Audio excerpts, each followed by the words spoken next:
Assalamualaikum warahmatullahi wabarakatuh. Perkenalkan, nama saya Amelia Ramayanti dengan NIM 191910501062. Perencanaan Wilayah dan Kota 2019 Universitas Jember akan menjelaskan tentang tugas UAS, evaluasi sumber daya lahan dengan tema manajemen risiko lahan, sumber daya lahan. Baik, untuk penjelasan studi kasusnya, saya berada di Kota Malang dengan risiko bencana dari tsunami dan tanah longsor. Baik, setelah perkenalan, kita akan memasuki pembahasan, ini sesuai dengan yang saya jelaskan tadi. Tugas UAS ini dari mata kuliah evaluasi sumber daya lahan B dengan mengambil tema manajemen risiko sumber daya lahan di studi kasus Kota Malang.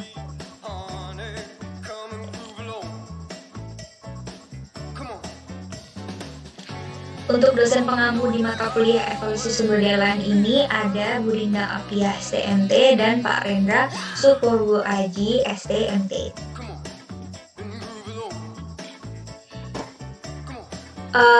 Kita akan memasuki pembahasan, namun ini adalah daftar isi dari konten yang akan saya jelaskan nanti. Yang pertama ada identifikasi kawasan studi kasus, yang kedua ada rumusan masalah studi kasus, yang ketiga ada manajemen risiko terkait sumber daya lahan studi kasus, yang keempat ada analisa manajemen risiko bencana pada studi kasus, yang kelima ada alternatif penanganan bencana pada studi kasus, dan yang keenam terakhir adalah langkah penanganan dari studi kasusnya.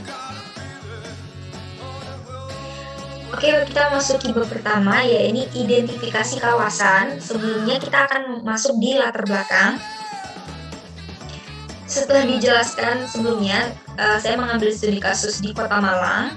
Dan Kota Malang sendiri ini merupakan salah satu kota dengan tujuan wisata di Jawa Timur yang potensi alam dan iklimnya itu berupa pantai dan bukit, serta merupakan salah satu kota atau kabupaten yang sering mengalami bencana.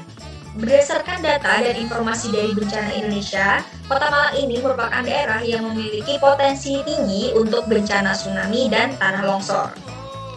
Dan melalui Badan Penanggulangan Bencana Daerah atau BPBD Kota Malang, Jawa Timur, mencatat bahwasannya pesisir pantai selatan di kabupaten setempat itu rawan akan bencana tsunami.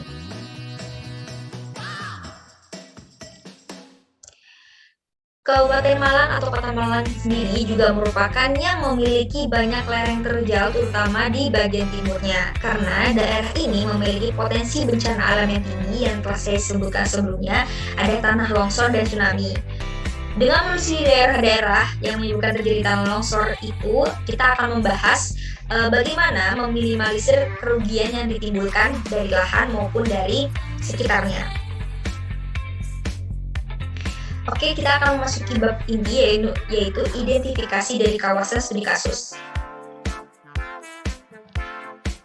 Berdasarkan dari PUMBG untuk tingkat bahaya atau KRB, tsunami dapat diklasifikasikan sebagai berikut. Ada 3 KRB. KRB yang tingkat pertama, yaitu kawasan yang memiliki tingkat bencana tsunami rendah dengan kawasan yang berpotensi dilanda tsunami dengan memiliki ketinggian genangan lebih dari 1 meter.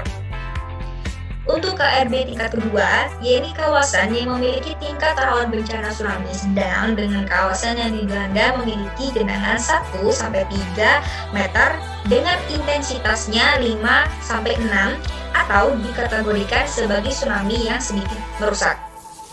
Untuk KRB tingkat 3, terakhir, kawasan yang memiliki tingkat rawan bencana tsunami tinggi dengan kawasan yang dilanda itu memiliki ketinggian lebih dari 3 meter. Ini merupakan peta lahan dan ini adalah peta tutupan lahan di Kabupaten Malang. Berdasarkan pada peta sebelumnya, itu dapat dilihat dari penggunaan lahannya. Untuk kecamatan Tumpang atau kecamatan yang biasanya terkena bencana di Kabupaten Malang sendiri itu terbagi menjadi 6 klasifikasi, yaitu ada permukiman, agrikultural, lading, perkebunan, non-agrikultur, alang sabana padang, dan non-agrikultur, hutan lahan kering, maupun non-agrikultur dari semak belukar. Dari hasil scoring yang didapat dari sumber, Pada semua parameter menentukan daerah yang merupakan daerah rawan longsor itu dapat diketahui bahwa yang paling berpengaruh itu terhadap terjadi bencana tanah longsor dilihat dari peta tutupan lahan tersebut, dan jumlah curah hujannya yang tinggi sehga proporsi nilainya lebih tinggi daripada parameter lainnya dan untuk menentukan daerah rawan longsor tersebut. Ini merupakan daerah rawan longsor yang berada di Kota Malang. Untuk desanya sendiri itu ada Bokor, Pulungdowo, Uringin Songo, ada Tumpang, ada Malang Suko, ada Pandanajeng, ada Slamet, ada Duut Krajan, Duut Benjor, Tulus Besar, Jeru, Ngingit, Kidal, dan Kamingan. Untuk luas biasanya longsor itu masih berada di tingkat sedang, namun kerawanannya paling tinggi berada di Desa Duut Krajan, Duut, dan Benjor. Untuk total luasnya itu ada 4.261,49 hektar.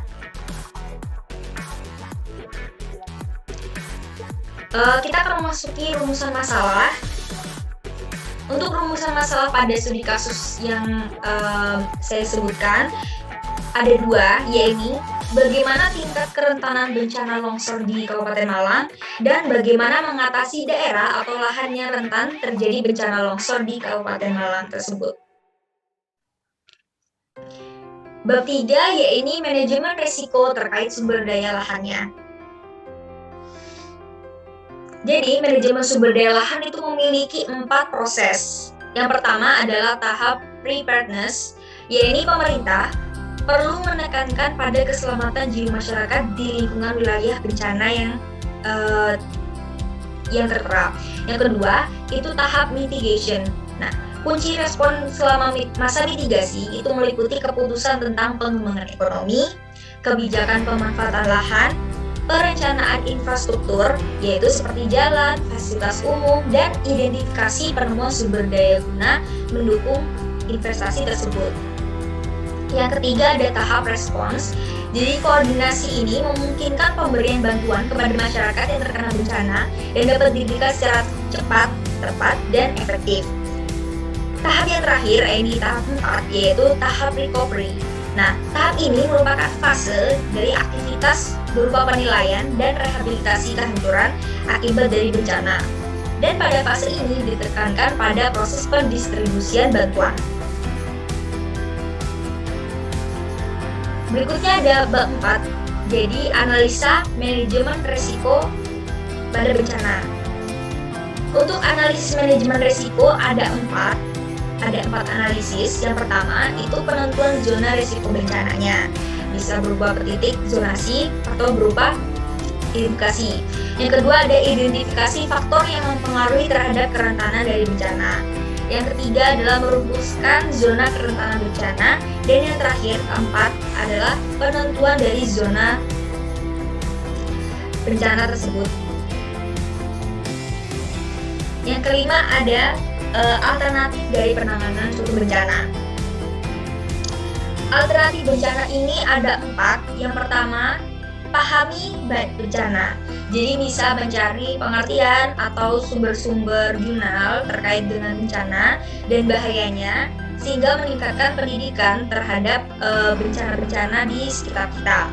Yang kedua, berupa perlindungan. Dengan melakukan perlindungan terhadap kawasan yang sering bencana, yaitu garis pantai dan tikungan jalan yang rawan longsor. Yang ketiga, memperkuat sistem. Jadi dengan melakukan sistem penguatan diri sendiri dan keluarga maupun dan sekitarnya. Yang keempat, bekerja sama dengan pemerintah atau satgas. Bisa dengan mematuhi atau melakukan komunikasi dengan satgas setempat dan penanganan bencana setempat. Yang keenam adalah langkah dari penanganan bencana tersebut. Untuk langkah penanganan sendiri itu melalui manajemen, sehingga keberhasilan dari suatu manajemen risiko itu tidak terlepas dari peran berbagai pihak seperti relawan, masyarakat, lembaga swadaya masyarakat atau LSM, atau non-governmental organization atau NGO, pemerintah, bahkan masyarakat dunia di internasional. Nah, kerjasama ini dari berbagai pihak ini akan mempercepat menanggulangi berbagai persoalan bencana dan meminimalkan dampak risiko yang ditimbulkan akibat bencana secara tepat dan efektif, baik secara short term maupun long term di wilayah yang terkena musibah tersebut. Terima kasih.